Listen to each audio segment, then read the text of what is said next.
on va parler de SSE. SSE pour Server Sent Events. Est-ce que quelqu'un a déjà entendu parler de Server Sent Events? Ah ouais, ça va. Bon, bah ça va, c'est cool. Moi, j'ai plus rien à vous apprendre. Ok, alors, pourquoi je vous parle de ça? Parce que je fais du web depuis suffisamment longtemps, je fais du front depuis suffisamment longtemps, du back aussi un peu, et j'ai vu arriver plein de technos au fur et à mesure du temps, et notamment la question de comment est-ce que c'est qu'on fait du temps réel, ou comment est-ce que c'est qu'on envoie de l'info, et comment est-ce qu'on fait du long polling sur certains trucs quand c'était nécessaire, tout ça, pour obtenir des infos un peu en faux temps réel. Bref, je vous parle d'un temps que les moins de 20 ans, tout ça, WebSocket et compagnie. Ah, je suis vieux, qu'est-ce que vous voulez, je suis né dans les années 80. Alors, on va faire un truc, ça fait une bonne douzaine d'années, peut-être même plus, que je fais des talks. Il y a une règle d'or que j'ai appris très tôt, au tout début où j'ai fait des talks, c'est tu fais pas de démos. Les démos, c'est casse-gueule. Ça va se planter, va y avoir une erreur, va y avoir un fail, ça va se planter. Ou alors au moins tu prévois une vidéo de backup en te disant allez tu sais quoi, j'ai pas la démo mais je peux te montrer quand même à quoi ça ressemble. Tu vois, c'est pas du live mais voilà, c'est ça. Je vais faire une entorse à cette règle pour la première fois et donc je vais pas vous mentir, ça fait longtemps que j'ai pas été aussi stressé pour donner un talk parce que non seulement il va y avoir du live, non seulement il va y avoir de la démo, mais la démo elle est dans vos téléphones et pas sur mon écran. Donc, je vous invite à flasher ce QR code qui va vous envoyer sur une web page. Et normalement, vous devriez avoir du live. Alors, vous devriez voir la même chose à peu près que cette espèce d'amas de nuages qui va arriver. D'ailleurs, on voit, vous êtes en train de vous connecter, ça se connecte, on voit les gens qui arrivent là, tout doucement. Donc tout ça, ça va nous faire une espèce de temps réel. Donc si vous n'avez pas de téléphone, comme ça, vous pouvez voir, puis vous pouvez comparer ce que vous avez sur votre téléphone avec ce qui va s'afficher à côté des slides. Si ça demande ton numéro de CB, c'est normal, tu rentres tout, on se parle à la fin. Ok, et ben, on crash test, je vais pas vous mentir, et si elle est bien, on améliorera le prototype et puis ça sera rigolo. Alors, de quoi ça parle? Concrètement, on va parler de séquences HTTP et d'échanges HTTP. Habituellement, ce qui se passe, quand on fait une requête, c'est le client, il dit au serveur « Hey, je veux cette ressource ». Et le serveur, il dit « Hey, tiens ». Voilà, ça s'arrête là et il n'y a pas plus d'échanges que ça. Le problème, c'est comment est-ce que je peux pousser de l'info quand j'en ai, côté serveur, qui se met à jour, sans que mon client doive aller chercher de temps en temps de l'info. Ce qu'on appelle le long polling. Régulièrement, le client il fait hey, t'as du nouveau, hey, t'as du nouveau, hey, t'as du nouveau, hey, t'as du nouveau. Bon, c'est un peu chiant. Donc on a plusieurs technos qui permettent de faire du temps réel. Server Sent Events en est une. Donc l'idée, c'est que le client, il dit pas « donne-moi cette ressource », il dit « donne-moi un S, donne-moi un T, donne-moi un R, donne-moi un E, donne-moi un A, donne-moi un M, je veux un stream ». Et le serveur, il dit « ok, voilà le stream, et voilà du contenu, et voilà du contenu, et voilà du contenu ». J'aurais dû remettre cette casquette. Et ok, au bout d'un moment, le client, il dit « allez, c'est bon, rentre chez toi, on s'arrête là, c'est terminé ». Mais en attendant, il n'a rien eu à demander, il reçoit, et il consomme. L'avantage, c'est que le server Stream Events, il respecte un format qui s'appelle l'Event Stream Format. Et donc l'Event Stream Format, il est assez simple, c'est un format texte, tout bête, qui prend cette forme-là. Vous avez des commentaires, ça commence par 2 points, et puis blablabla.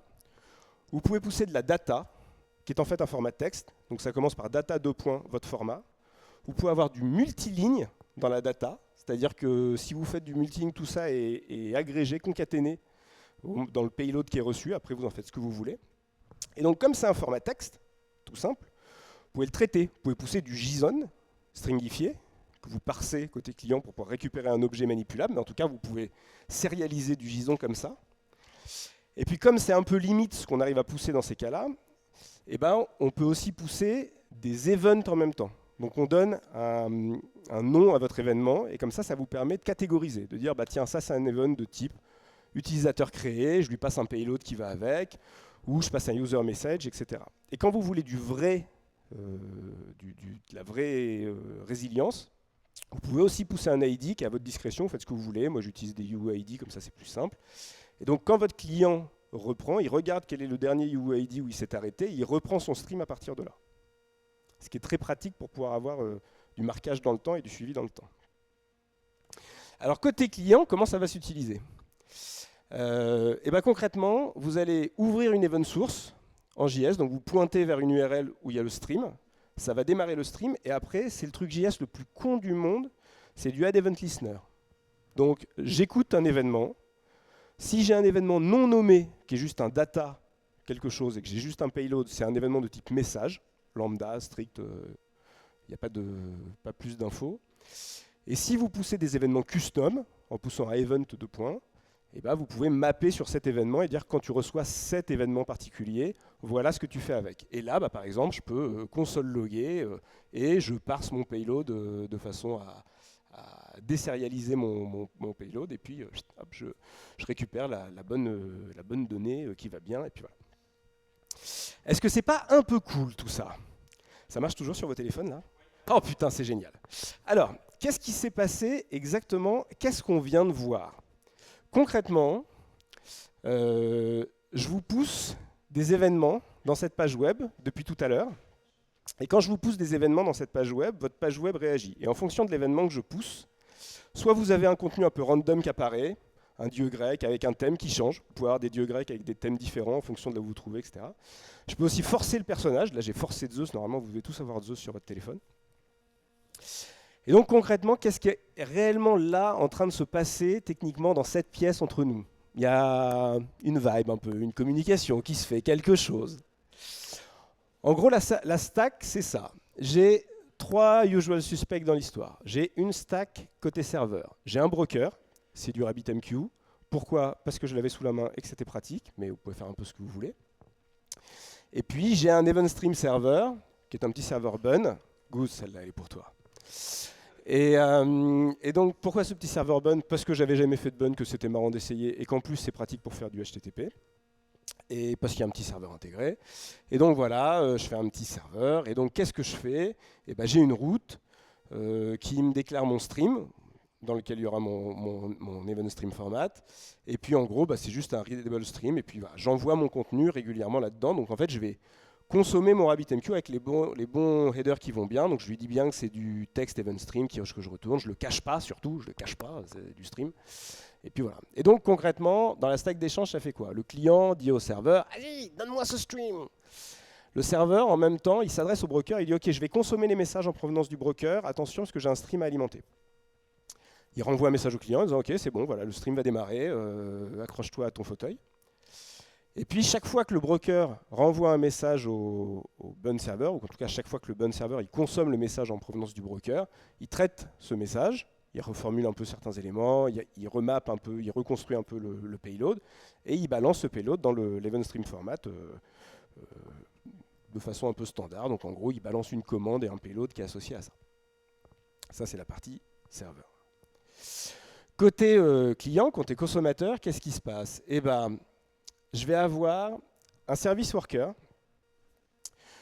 Pourquoi? Parce que ça me permet d'éviter de bloquer ma UI. Alors évidemment, c'est du add event listener, donc normalement c'est dans la boucle event driven du JavaScript, donc normalement ça ne devrait pas bloquer la UI, mais en cas de traitement de payload un peu conséquent, ce qui peut arriver, ça dépend du type de payload qu'on passe, on peut se retrouver avec le thread de l'interface graphique qui est un peu bloqué, qui est le thread principal du navigateur. Donc ça vaut le coup de l'ouvrir dans un worker. Ce qui était intéressant, c'est que ça me permettait aussi de tester le fait que le serveur send-event, il est aussi disponible dans les workers et pas que dans le thread principal. Donc je teste ce côté, j'aime beaucoup jouer avec ma mèche comme ça. Ça me permettait de tester ce côté service worker et de voir comment ça pouvait réagir. Vous allez voir qu'on s'en sert un tout petit peu plus loin et que c'est assez rigolo. Donc qu'est-ce que je fais? J'enregistre un service worker, comme n'importe quel type de service worker. Si vous en avez déjà fait, je vérifie que c'est dispo dans le navigateur, je déclenche mon service worker, je le charge, etc. Et puis, je m'accroche sur ce service worker côté thread principal. Et en gros, je vais écouter un bus de communication, message, et je vais réagir en fonction de ça. C'est-à-dire que tout ce qui va se passer dans le service worker, c'est que le service worker, lui, va recevoir tout ce qui vient de l'event stream, il va consommer tout ça, et il va renvoyer des messages au thread principal. Et là, c'est de la communication entre workers au sein du client directement. Donc mon event stream format balance un payload, c'est consommé dans le service worker, il en fait un truc, une bidouille, par exemple, tiens, il faut envoyer une info, un machin, et il remonte ça en faisant un post-message dans le thread principal le thread principal le consomme, Et c'est là qu'il met à jour une interface potentiellement réactive. Donc, je vais maintenir un state dans mon thread principal, faire du React, du Vue, ce que vous voulez, ou un truc très lambda, très vanilla comme ce que je fais là, typiquement avec une approche un peu orientée functional programming. Comme ça, j'ai un truc un peu clean et puis j'essaie de garder du code un peu propre dans l'idée. Ouais. Alors ça, donc c'est comment ça marche de votre côté, mais alors comment je vous pousse des choses? Eh ben, les slides que j'utilise là, c'est du SlideDev. SlideDev, c'est une archi qui s'appuie sur Vue.js pour faire des slides. Et donc en gros, c'est une collection de composants dans du Markdown. Et donc j'ai un deck en SlideDev, et puis j'ai un petit composant custom. Et ce petit composant custom, quand je l'inclus dans mes slides, je lui passe le type de payload que je veux envoyer. Et donc dans mon petit composant custom, qu'est-ce que j'ai? Eh ben, j'ai un client RabbitMQ. Mon client RabbitMQ, depuis mes slides, chaque fois que je rentre dans une slide, si je demande un payload, il balance un message sur le broker renvoie le message au serveur remplit le payload, envoie l'event stream, c'est consommé dans mon téléphone, bam bam bam, ça marche. Donc ça fait une espèce de grand roller coaster, tu vois. Donc vous avez vos téléphones, les téléphones disent ah, vas-y renvoie-moi le stream il active le RabbitMQ, il me dit ah, je vais consommer des trucs, il renvoie un message au téléphone en disant hey, sois prêt. Et donc chaque fois que je passe ma slide, boum boum boum, ça cascade et ça arrive de votre côté. Ok, c'est cool. À quoi ça sert? Parce que bon, c'était marrant à faire, voilà. C'était rigolo, vos téléphones ils se sont mis à jour avec 2-3 infos, tout ça. Qu'est-ce que je peux utiliser et comment je peux consommer ça? Déjà, je peux m'en servir pour faire de la notif. Donc je peux vous pousser des notifications. Et typiquement, ça veut dire que je n'utilise pas du tout de service d'API tierce pour pouvoir envoyer des notifs, que c'est toujours consommé. C'est affiché comme vous le voulez. Vous pouvez, si vous le souhaitez, alors il aurait fallu installer l'app sur iOS, donc je n'ai pas voulu rentrer dans ce détail, mais vous pouvez utiliser la Notification API standard de votre navigateur pour utiliser les notifications système de votre device et plus uniquement afficher des trucs dans votre interface, y compris la Vibrate API. Et l'avantage, c'est que comme c'est dans un service worker, c'est toujours live. C'est-à-dire que même quand votre page est fermée, votre service worker, il continue d'exécuter des tâches en tâches de fond. Il peut toujours consommer des choses. Et donc ça veut dire que même en cas de rechargement de ma page, je continue de consommer du flux en provenance de l'event stream. Et donc je peux continuer d'y réagir éventuellement en tâche de fond si j'ai besoin. Donc je suis vraiment en train de décorréler complètement le traitement de ce flux d'infos continu en temps à peu près réel de ce que je suis vraiment en train d'afficher dans la page. Donc au niveau notif, c'est assez pratique, notamment pour pousser de la notification sans autre service tiers ou des trucs comme ça. C'est hyper... hop là, une petite icône qui se balade. C'est hyper utile pour faire des updates en temps réel. Je veux mettre à jour des dashboards, du feed, du live monitoring, des trucs comme ça, je peux faire. C'est aussi pratique si je veux faire pousser des payloads privés spécifiques. C'est-à-dire que je peux très bien dire, tiens, au moment où vous vous enregistrez sur l'Event Stream Format, on fait une authentification avec du JSON Web Token, et puis chaque fois que j'ai un payload à pousser, si j'ai des infos spécifiques à pousser à certains clients uniquement, j'utilise ce JSON Web Token pour pouvoir faire de la JSON Web Encryption, et j'utilise ça comme une clé qui va chiffrer le payload, qui ne va être balancé via un event name particulier qu'à des clients spécifiques. Je lui pousse la data, j'utilise le multiline comme ça, c'est tranquille. C'est déchiffré côté client quand le payload est reçu, dans le service worker, où vous voulez, n'importe quoi. Et à la fin, vous pouvez mettre à jour certains clients uniquement en leur poussant que des infos spécifiques. Donc ça veut dire que vous pouvez vraiment pousser du payload spécifique chiffré, protégé. Tout le monde va recevoir le payload, mais ne vont traiter que les clients qui ont été identifiés comme étant récipiendaires de cette info-là, les autres vont l'ignorer. Donc c'est assez pratique aussi pour pouvoir pousser de l'info privée et pas juste du flux réel. C'est aussi pratique si je veux faire de la synchro de différents assets. Typiquement, cette problématique de synchroniser des sous-titres et de la vidéo, par exemple, ou de plusieurs vidéos ensemble, quand j'ai besoin de faire de la synchro de vidéo en temps réel pour pouvoir mapper de la vidéo de LSF, par exemple, sur de la vidéo lambda ou des choses comme ça. Ça marche bien, ou pour faire du multistream sur plusieurs plateformes, synchroniser certains devices et tout. Ça marche extrêmement bien. Je peux même éventuellement faire du remote control.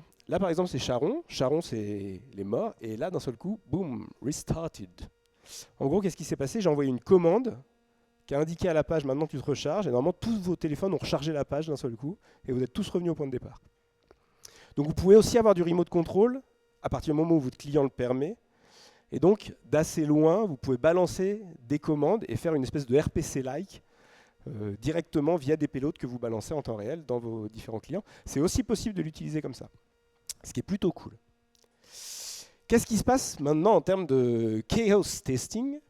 Eh ben, en vrai, pas grand-chose. C'est-à-dire que le truc est tellement simple et tellement clean en termes d'échange et de format d'échange qu'en gros, il y a de la résilience par défaut. Quand votre event stream se coupe pour une raison X ou Y, votre client va se reconnecter tout seul. Votre client perd le réseau au moment où il le retrouve, il va se reconnecter.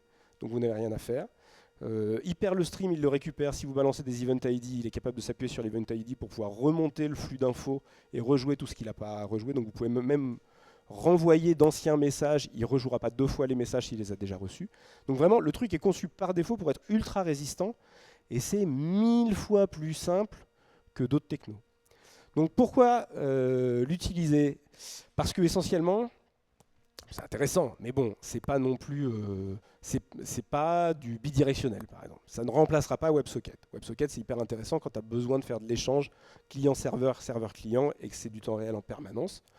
Bon, et dans ce cas-là, c'est pas le cas, mais si vous avez juste besoin de pousser de l'info côté client et que ce client a juste besoin de réagir mais n'a pas besoin de renvoyer d'event, c'est extrêmement pratique parce que c'est beaucoup plus simple à gérer que du WebSocket et c'est un format qui est beaucoup moins fragile que le WebSocket qui est toujours un peu chiant à reconnecter à machine, etc. Là, on est tranquille, ça se fait tout seul et c'est by design. C'est dispo dans tous les workers, web workers, service workers, shared workers. Donc c'est idéal, ça reste un truc ultra simple, c'est hyper efficient, y compris en termes de consommation de batterie. C'est-à-dire que le WebSocket a tendance à consommer pas mal de batterie dans le cas du SSE, pas du tout. Enfin, c'est hyper léger en termes de consommation, donc c'est plutôt cool. Ça se reconnecte tout seul, enfin voilà. Et surtout, c'est dispo sur à peu près tout ce que vous voulez, parce que je ne les ai pas listés, mais en gros, il y a des libs pour faire du SSE dans à peu près tous les frameworks web que je connais côté serveur. Donc vous voulez faire du Node, du Nest, du Jet, du Nuxt, vous voulez faire du Python, du Django, vous avez des libs dispo à peu près partout. Du Adonis, si vous faites du Adonis, il y a une lib exprès. Enfin voilà, il y a à peu près tout ce que vous voulez. Donc c'est hyper simple à mettre en place. Ça n'est jamais que balancer du texte dans un scrim, c'est un peu la base. Et c'est en plus hyper simple à consommer. Voilà. Ce que je voulais vous montrer, vous expliquer, j'espère une démo qui a à peu près marché. Si vous avez des questions, je suis à vous. Merci beaucoup. Déjà, merci, c'était très intéressant. J'avais une question par rapport au flux. Du coup, tu as un stream qui reste ouvert en permanence? Tu as un stream qui reste ouvert en permanence. Okay. Et tu sais comment ça se comporte avec un reverse proxy qui est au milieu? Ouais, avec un reverse proxy, en fait, alors, tu as plusieurs solutions. Selon le reverse proxy que tu vas avoir, soit tu as un truc qui va autoriser le fait que c'est du stream et que tant que le flux n'a pas été interrompu, terminé côté serveur, et lui va garder la connexion ouverte et va continuer à maintenir le lien entre l'upstream et le client. Soit tu te retrouves avec un reverse proxy qui est un peu agressif. Et dans ces cas-là, un des contournements qu'on rencontre le plus couramment, c'est de balancer toutes les n secondes, souvent c'est toutes les 10 secondes, un ping depuis le serveur dans l'event stream pour maintenir le flux ouvert, et le reverse proxy le maintient ouvert comme ça. Tu l'ignores côté client, t'en fous, c'est un ping qui tombe. Mais comme ça, au moins, ça te maintient le truc ouvert en balançant un petit truc toutes les 10 secondes. Ça fonctionne ish, mais c'est pas mal. Merci. Merci. Côté serveur, ça génère beaucoup de charges, c'est plutôt léger parce que là on a vu qu'il y avait 15 personnes, mais quand tu commences à mettre des centaines ou des milliers de personnes... Ouais, ça va dépendre de ce que tu utilises côté techno-serveur.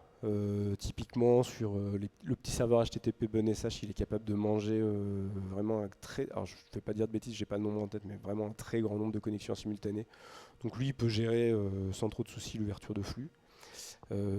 Après, tu peux aussi la jouer un peu malin, couper les flux de temps en temps. Quand le client se reconnecte, tu lui rebalances un historique des derniers flux, ça va remettre le truc à jour. Et moduler un peu ta charge comme ça en cas de besoin.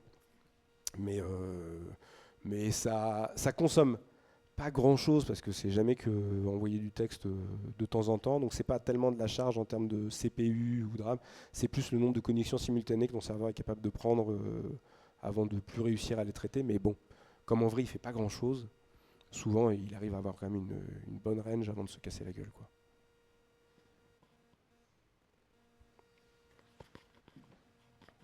Moi j'ai une question, mais je vais pas savoir.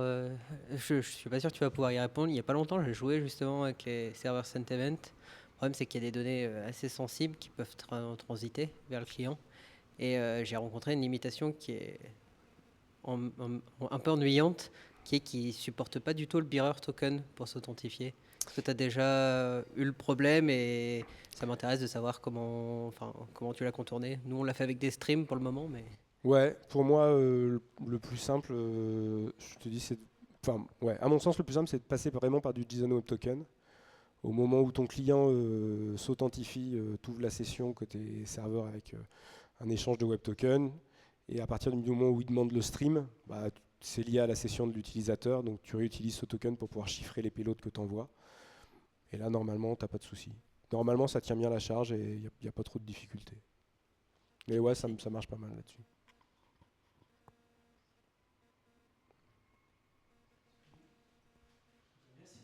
Et ben merci à vous.